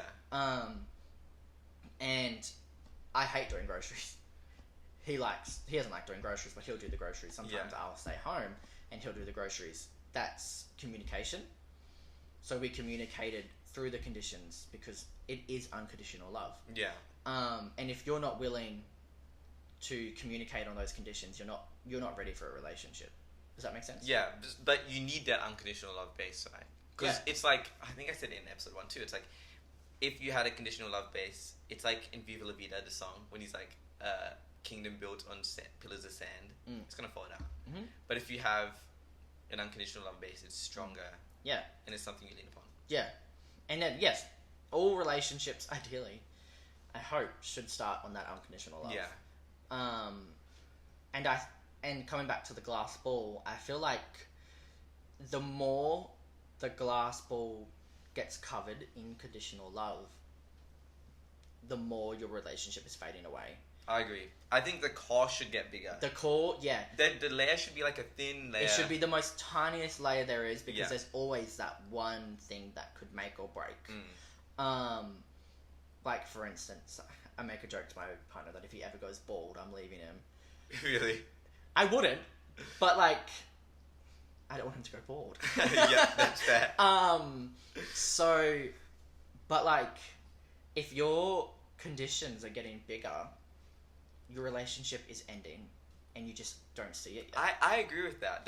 That's a really cool thought, actually. Yeah. Maybe this glass ball analogy isn't the best way to think of it. I think it's a good way to think of it. Yes, Hannah? If it's like a clear glass ball and like it's getting thicker, it's getting like foggier. Oh, and that's you fair. can't see clearly through And your relationship. the unconditional is red. The unconditional, the small part is red. The outside is a foggy glass. If the ball keeps growing in foggy glass, you're not going to be able to see the red. It's going to be the slightest little, because there's still unconditional love in there, but it's deep down in all of your conditions. Oh, that makes sense. And if you can't see that dot, your relationship is coming to an end, and it's inevitable that it's going to end. Whereas you want the red to get bigger. Yeah. You want the red to soon outgrow that little tiny layer of condition. And if that's not happening, like if you're not ready for the unconditional part to grow, and if you're building on conditions, like this is like if this happens, we're done. This happens, we're done. This happens, we're done. If that's getting bigger, your relationship's bound to end, because you're not ready to commit to the unconditional love. That was... Clip that. So we can agree on that analogy. I think also for people that didn't hear it, Hannah, who's watching the podcast being filmed right now, she said when you add layers to glass, it becomes foggier. That's what Jordan's talking about with the red glass in the middle. And if anyone's seen like a pure glass ball before, that's like just one ball of glass. It's super clear, right? It's clear. Yeah. So if that's the middle, your unconditional love, as that gets bigger, it's not adding layers, it's just becoming a bigger glass ball. It's still really clear because it's pure. But when conditional love gets added on, it's added in layers, and then, like you're saying, the more you add on, the less you can see the middle. Yeah, the less the unconditional love is the clear part, but Yeah. the conditional love is basically the foggy glass. Yeah. and you're not going to be able to see, like, you put the glass ball down, you can see the table. Yeah. If you keep adding on a foggy layer, You can't see the table. You can't see the table. You can't see the love. Yeah. That's someone... For everyone listening, that's the revised version of whether love is unconditional or conditional. There you go. You know what movie I really love? That it's like... It's unconditional to me, but watching it, you're like, oh my god. It's... Fuck, what's it called again? 10... How to Lose a Guy in 10 Days. Oh, yes. That movie, it's weird to me. It's got a really special meaning behind it. What's the meaning? She's trying to... How to Lose a Guy in 10 Days. That's the point. She's trying to lose him, but he's trying to, like... Get her they have different... all of the negatives she's bringing to the table, he's falling in love with her. Because at the end of the movie, they end up together. She's... If anyone's seen the movie, she acts like a maniac. But in all of that, he's falling in love with her. And it's unconditional. Even though she's loopy, he fell in love with how loopy she was. Because if that person did half of the shit of what she did to me, that's a condition for me. I wouldn't be able to do that. You're gone. Yeah. But he fell so in love with her, those conditions were gone. Whereas if I walked into a relationship and that was the base of it, I wouldn't have done that. But he fell in love with her unconditionally, didn't even look at the conditions. That's how I viewed that movie, because that movie is my favourite movie because of the meaning behind it. It might not actually be the meaning behind it, but that's how I view the movie, because he was so unconditionally in love with her, even though she was completely loopy when she was trying to do her magazine thing. I see what you're saying. Because he still fell in love with her, and when she started doing the crazy stuff, he still believed there was something... He had, like, hope. Because he had his own, I'm pretty sure... He had to, like, make her fall in love with him. He had to make her fall in love with him. And they both... Well, she lost, but he won. Yeah. Because she fell in love with him. Yeah. But he fell in love with... Matthew McConaughey. Was she ever going to win? Yeah. But he fell in love with her. Yeah. So she fell in love with him just with basically how who he is. Even though during that there were some red flags in there that someone would have walked away from, she fell in love with him. Yeah. He fell in love with her through the brunt of it all, through the chaos. Yeah. There was a part in the movie where she gives him a plant, and the fern, I think it is their relationship. And doesn't she kill it? It dies. Oh yeah. Oh okay. The plant dies. It starts to die, and during her fake manic episode, she loses her mind because the plant dies. I view a relationship like a plant. You need to keep watering it. You need to keep showing love to it for it to grow. And the less you show love, the less you water the plant, it dies. Depends on the plant, obviously. If it's like a cactus. If it's a cactus, yeah, then but like whatever, there's a plant out there that can't live without water. Most plants can't. But you say a rose? A rose, yeah. A relationship with a rose. Oh my god, Beauty and the Beast. Yeah. Oh, I usually have it here. It's gone. Yeah. Yeah. So if you don't water the rose, it's gonna die. Each petal that falls off is your love dying. But if you keep watering it, it's gonna bloom. It's gonna bloom. Rose bush. Your love is a rose bush. Like, you know what I'm saying? That was just like a thing that I view as that plays no part into this. But Unconditional Love is... by watching that movie is what showed me what unconditional love was. That's interesting. Wow. Because when I watched that movie, I remember thinking it was really cute. But at the end, I was like, nah, this is crazy. Because I thought she did him so wrong that he brought her over to his parents' house as the first ever girl he's ever brought over, and then she like still tried to be really mean to him. I'm like, okay, that's like a bit too far. That's why I'm like, when you're watching it, like it's obvious that she really wants to become famous. She wants that magazine. But in the end of it all, obviously, I'm pretty sure she releases it. But in I can't remember the ending, but I'm pretty sure she says something about him. She says that she falls in love with him. Yeah, she failed because she fell in love with him. And it just goes on to show that, like, their love was unconditional because, like, it made me so happy when he took her to his family. Right, and, that was my favorite part of the movie. And when they're playing BS and when she was like, oh, like, he probably blah blah blah rings all the girls, and they were like, no, you're the first one. Yeah, like, that was, I got giddy in that moment because I was like, oh my fucking god, he's fallen in love with her. Yeah. But that movie overall taught me what unconditional love is, and I don't even think the directors wanted that to happen. That's an interesting take, because I think at the end of that movie, what classifies it as unconditional love is that she apologizes and he has the capacity to forgive. And that's what we're talking about, it's unconditional love, right? But when I think about it, like you're just saying it now, the movies that come into my head when you ask about what is unconditional love, it'd be like, it'd probably be La La Land. I've never seen it. I won't say anything then. I've never seen it. I won't lie. I've never even planned on watching it. Really? It's one of my. It might be my favorite movie of all time. It's amazing. It's okay. I might. Because it doesn't. It oh, actually, do you know how it ends? Oh, I can't say it. You can say it. Okay. I can still watch it with knowing the ending. But okay, but the movie doesn't have a happy ending. It ends, and it's not happy. And I don't think it's like a good. I don't know how to say it. I don't think it's like the same perception of unconditional love as in How to Lose a Guy in 10 Days, because obviously they don't end up together in the end.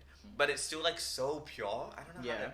It's the whole movie they're together, and a big conflict in the movie is how far would you go for your dreams. And he has a dream to open a jazz bar. She has a dream to become a big what do you call it, actor. So they get together, they fall in love, they're really happy together. They're staying together. He's trying to build a life with her. So to do that, he gives up on his dream. Okay. And he, instead of going after classic jazz and becoming like opening a jazz bar, he goes into more modern pop infused jazz and joins a band. And he does not like it, but he only does it so that they can have a sustainable relationship. So he goes on all these tours around the country to play with the band. Okay. And while he's doing that, she is creating like a one-woman show to perform, and hopefully she gets exposure and can get auditions, right? Because she never gets an audition. They're both living their dreams, but he's not living his dream. But he's not living it because he wants to give her. Yeah. Okay. And the night of her show, he said he'd be there, but he has to do a photo shoot for the band, and he's like really mad. But he finishes the photo shoot because he has to get paid to keep it sustainable, and he like drives over so quick, and he gets to the place, he's like bang on the door, he's like open the door, I'm like I'm here, and then she's outside and he's missed it completely, and she hates him for that, and she dumps him. Okay. I know she doesn't even really dump him, she just leaves not saying anything. She's obviously very hurt because he wasn't there for her when she was trying to go after her dream, and they were very far into a relationship. No, it's not. This is like maybe 40-50 minutes before the movie ends. Oh wow. Okay. And there's an argument that they have over a dinner table, and like the colors change. I don't know. It's a really beautiful green, and the way it symbolizes like how they're having an argument. Okay. I can't speak in specifics, so I'm not very like knowledgeable on that. But the way they piece the argument together and the way it pieces into the story, leading up to this point where. Is it a musical? It's a musical. Okay. The musical. Oh, don't even get me started about how the music. Because I was like, this doesn't sound like a musical. No, because the music is amazing. The way they play it into like fit with the story, and the way that. Just the music is so jazz inspired. Oh, I love jazz. Okay. It's great. But she leaves and he goes home, and obviously they lived in a house together. So he gets a call like the next day or something from this agent who's saying, "Oh, I forgot Mia. Is this Mia someone?" And he's like, "Oh no, she's not here."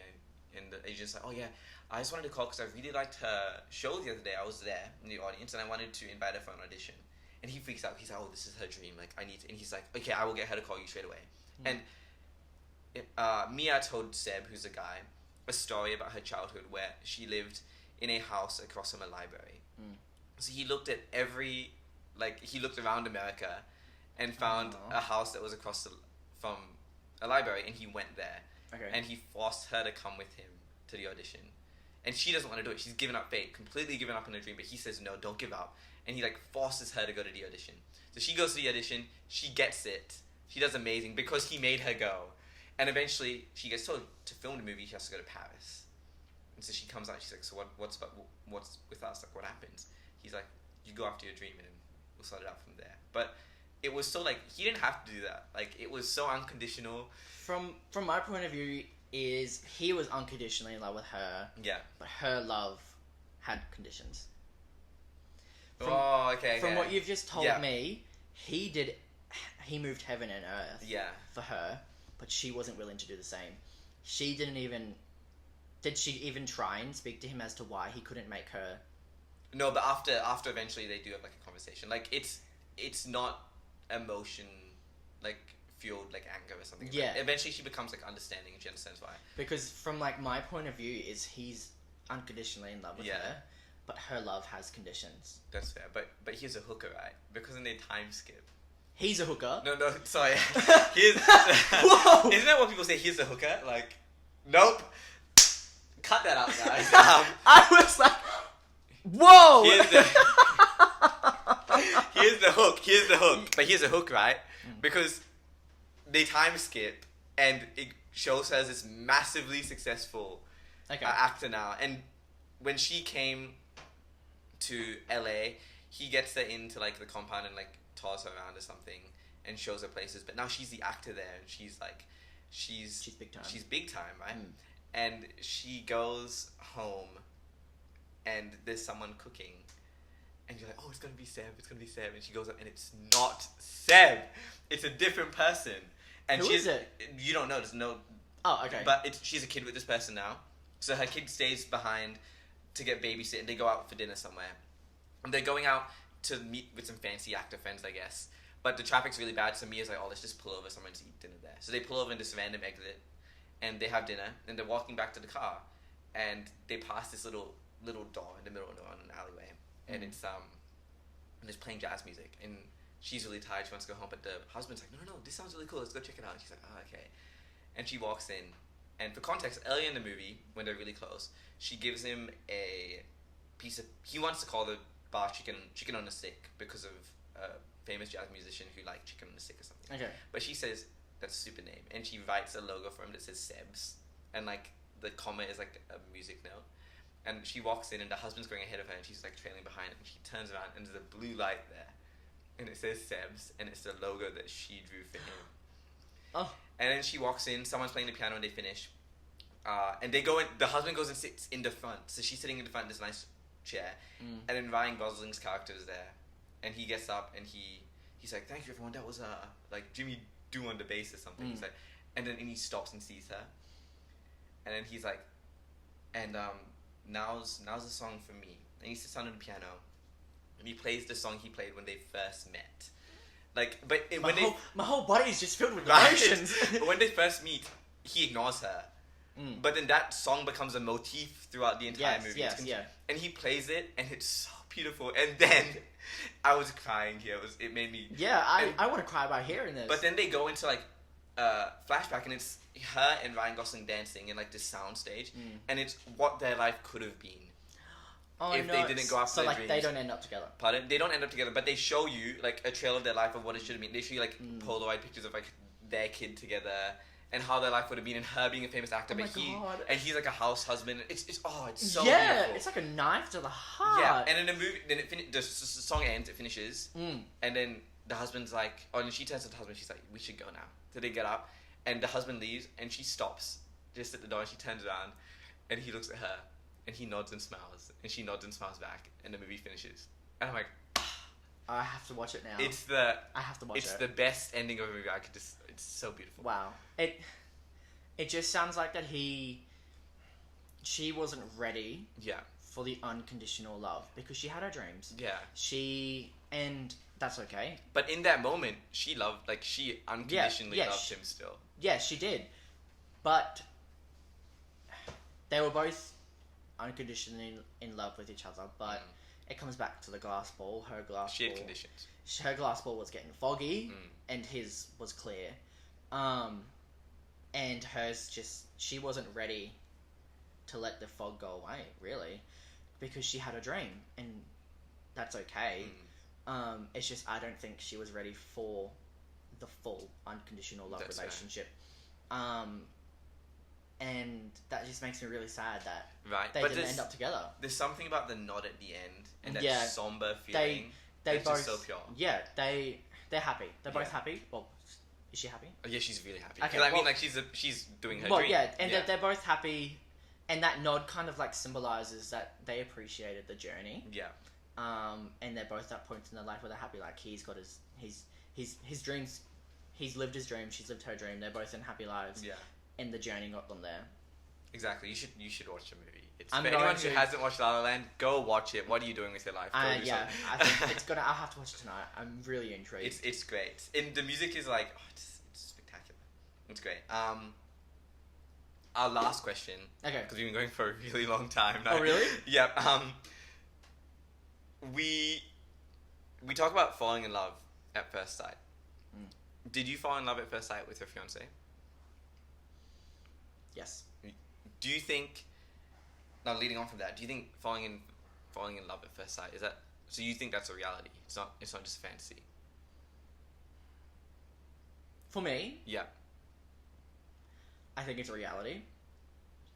Falling in love, as I said, it's that feeling, that happiness, all of the emotions. I felt that when I saw him. And when you say that feeling of love, you're talking about that unconditional love. Not the unconditional love. I fell in love with him. I didn't fall unconditionally in love with him. Okay. The relationship was building on that. The relationship was building on the conditions. So, like, it's kind of like the glass ball, but it starts with the fog. You're getting through the conditions to the unconditional love, and you don't want it to get back to what it was. We both had conditions where we both were like, ooh. About each other. Yeah. Like, but you still like you still fell in love. I still fell in love with him, even with those conditions, because we communicated and worked through it. And I'm not saying that along the journey that clear ball is going to get a layer or going to start to fog up. All relationships will, but you've just got to be ready to knuckle down and make that ball clear again. So you definitely think it's a reality. I think it's a reality. Yeah, I 100% believe in love at first sight. There's an example of it. I saw somewhere, because Riley, my partner, he doesn't think it's true. Love at first sight. Yeah. But so he obviously fell in love at first sight with you, right? I hope so. We actually never really touched base on that. Yeah. But there's an example of, there's a relationship. Some couple on TikTok, they got together, and got married within like a month. Their honeymoon phase went crazy. Yeah, like, and somebody else looking at that, Yeah. they're like, they moved way too fast. And me looking at that, they fell in love as soon as they saw each other. They knew right then and there. And obviously both of those people were ready to meet those conditions and knuckle through them. Because, like what I just said, like when you told me that, I'm like, that's way too fast. That's crazy. And Yeah. with me, I'm like, they fell in love. They were ready to look at those conditions and say, yep, let's work it out. And that's what it is. If you fall in love, if love at first sight is being able, no matter what this person is going to throw at you, you're going to spearhead through it. So when does the unconditional love come into play? Once you both feel as if you have absolutely tackled everything. So I'm not going to say that my relationship with Riley was perfect when we first got together. I brought a lot of conditions to the table. He brought not a lot, but some conditions to the table. But we were both ready for the fight. And within, I don't know, I didn't actually tell him I loved him until like 8 months into the relationship. Oh, really? Yeah. I kept it to myself. He actually said it first. Really? He said it when I was asleep. Oh, Yeah. Did he though? I don't know. I love these with my friends too. I love the stories of them saying who said I love you first. Yeah, I didn't say it first because I obviously traumatized from everything else. Yeah. But it's getting to the point where you guys are I wouldn't say not arguing, because every relationship argues, but you aren't arguing over the same things over. Like, you have met the conditions. All the conditions have been met. Because obviously, with the groceries situation, I don't like doing groceries, doesn't like doing groceries, but he'll do them for me because that's what love is. He's willing to make that sacrifice. Obviously not all the time, because that will have a critical effect on a relationship, but the condition's there, but you've knuckled through it. Like, the ball is clear. Once that mental ball is clear and you are ready and like all the conditions are gone, you're in love, basically. It's kind of really hard to explain, but you just need to not have, I wouldn't say not have any conditions, but your ball's basically clear and you're happy with who they are as a person. There's nothing about them that you're like, I'm going to leave you if you do that. So you're saying when it first began, it wasn't conditional love, it wasn't unconditional love, it was like the path to unconditional love? Yes, the path. So, your love at first sight for me, you see them, it's not unconditional or conditional. You're just ready for whatever it has to throw at you.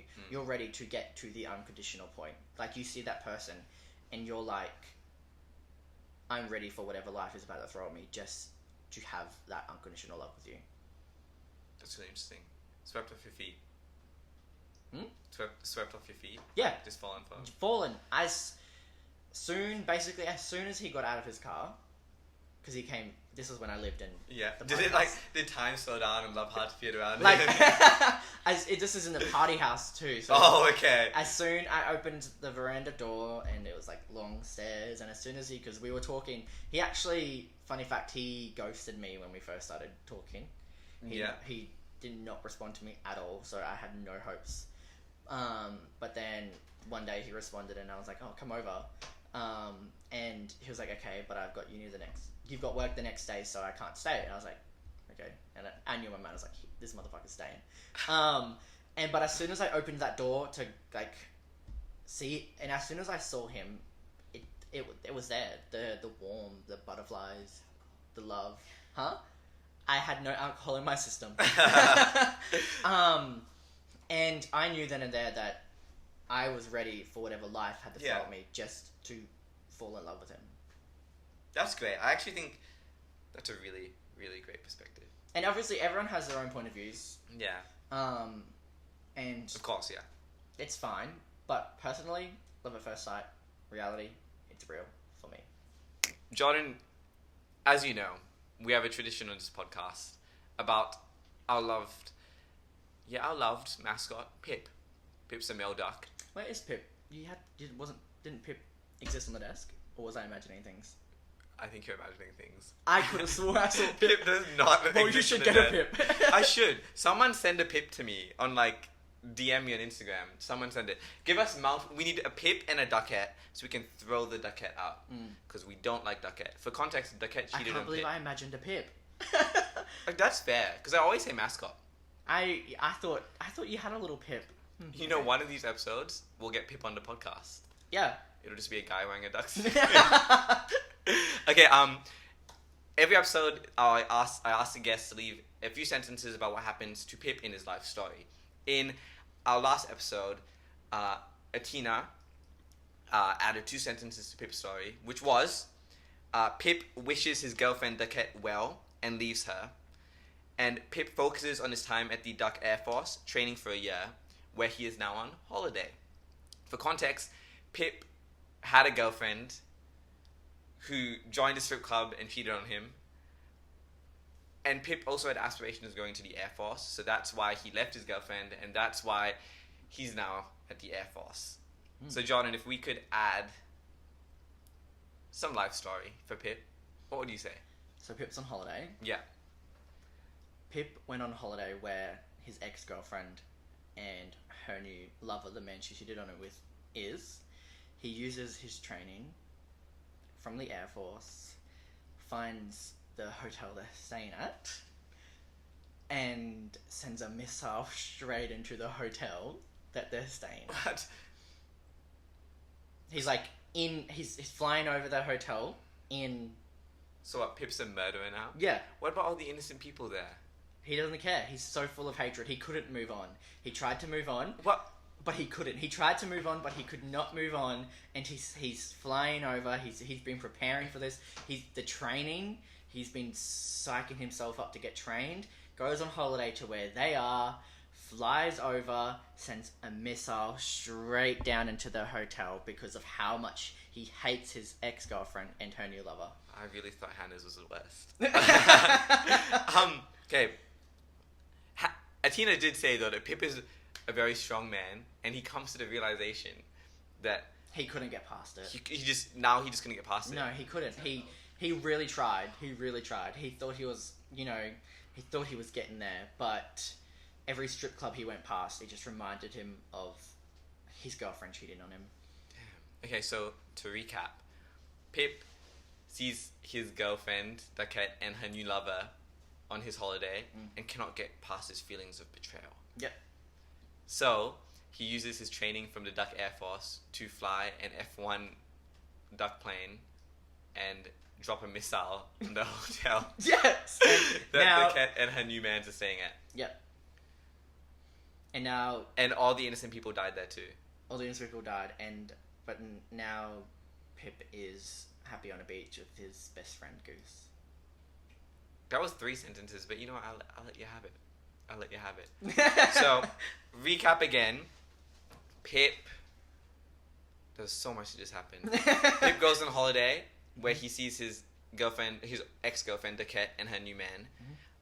And he cannot get past his feelings of betrayal. So, he uses his training from the Duck Air Force to drop a missile on the hotel that Pip's ex-girlfriend and her new boyfriend are staying at, killing them and innocent people, which is crazy. Now, after this, Pip is sitting on the beach with his best friend Goose, happy. Yeah. Cool. Tune in next week to see what happens now that Pip is a wanted murderer. Yes. Thank you for listening, everyone. We appreciate you sticking through the episode. Don't forget to like, share, and leave any comments about what you thought about this episode. Let me know if there's anything else you'd want to see or if you want us to keep talking about topics like this. Yeah. Jordan, thank you so much for coming on. I appreciate it. Thank you, Shaman. I hope you had fun on the podcast. I did. I had that a was lot of a fun. very, very crazy conversation. Very fun. Well, tune in next week where we have a new guest on the podcast with more interesting topics to talk about. Thank you. I'm your host, Shaman Shan, and see you next week.